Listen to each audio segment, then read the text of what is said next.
Muslim women have been standing up to these extremist organizations from California to Washington, D.C. to New York. Our organization took on Osama bin Laden, the Taliban, and saying, what happened to our country, the country that has given us all refuge? And today I can be here sitting with the greatest leaders of the women's rights. And we are saying, yeah, that was good. That was, the Jewish people were not there on 9/11. They must have done it. And then you all remember that San Bernardino. We've been working on countering violent extremism. San Bernardino, it was a Muslim guy. The lady who organized it was one of our members. And she said, he came in and he said, where are the Jews, where are the Christians? And he killed them. And then CARE, Muslim Brotherhood in America, in California, sends out videos saying, oh, we saw 3 white Jewish men. They committed this. The Jews want the Muslims to look bad. That is not true. And so we stood up to them. What did they do? Like Ms. Khan said, they silence us, much like they silence Hamas, people in Gaza and Palestine. Yes, I've been there. I've spoken to the leaders who lost to Hamas in 2007, and they told us the same thing. But I want you to think, this is America. This is not Gaza. This is not Ramallah. This is not Jenin. Why are we being silenced here? Who's bullying us? I'll tell you who's bullying us and who has brainwashed our young people on campuses. Today, I'm here, yes, I'm here for my Israeli sisters. But I'm also here for my 3-year-old granddaughter, Nora, who is going to go to school here and who is going to grow up hating Jewish people and thinking every possible crime has been committed by them. That is not okay with me. And it should not be okay with anybody else, because let me tell you, Islamophobic incidents have started going on the rise, because people are asking, what does Islam teach you? To kill people? Because remember, the Miami-Dade shooting was committed by a Muslim. So how can CARE/Muslim Brotherhood stand with the LGBT community and say, queers for Palestine? They hate them. They will lynch them.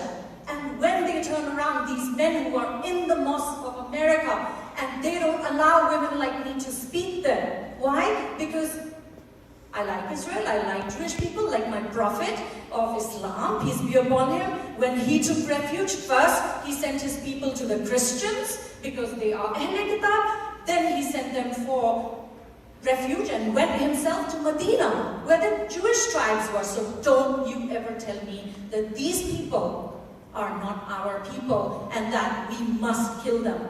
This is the kind of rhetoric that we have been hearing in California for 20 years. The campuses in California are funded, the MSAs are funded by CARE, and you guys have to also pick and choose who you're advocating with. Because for 20 years, me and my Muslim sisters, 20 of them have been harassed by the Muslim Brotherhood patriarchy that is in all these organizations. Let me tell you what one of the leaders of the Muslim organization called Muslim Public Affairs Council told me 8 years ago. Imagine 8 years ago, and you'll know where the anti-Semitism is coming from. When I was going to meet with a Jewish leader, I stood up against Irvine 11, those kids that had gone berserk, and Ambassador Oren wanted to meet me. This leader came to me, he's an Arab, Salam al-Maryati, and he said, oh sister, don't go to the Jewish people, they can't be our friends, and you can't trust them, they'll use your pictures.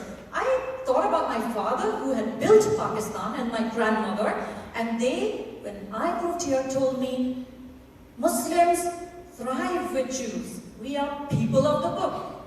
When we live with them and we work with them, communities thrive.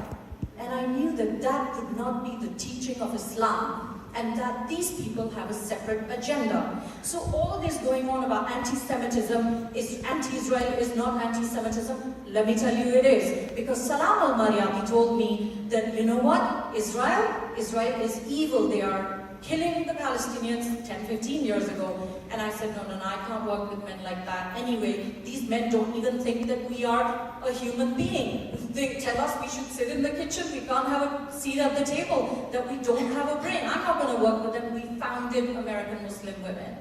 And the other civil rights leaders fear that we all have in California. Let me tell you about that gentleman, because he has harassed, discriminated, abused, almost killed one of my sisters that I've been supporting for the past 5 years. Laurie Saroya. Please Google her. Look at the stories of women and know what happened to them.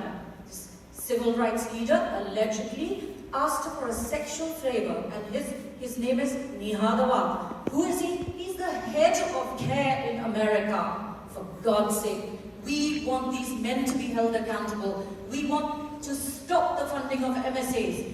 I met with the Jewish organizations who are so worried about young Muslim students in medical colleges that are coming and telling them, we don't want to hear about your Holocaust because that offends us. Two imams that are our allies and went to March of Israel, March of Living with Us. 50 Muslims went to March of Living with Us. They stood at Auschwitz and they prayed. They are with you, and they are here to break this patriarchy with the Muslim sisters. But we need you guys to know what's happening. Thank you so much.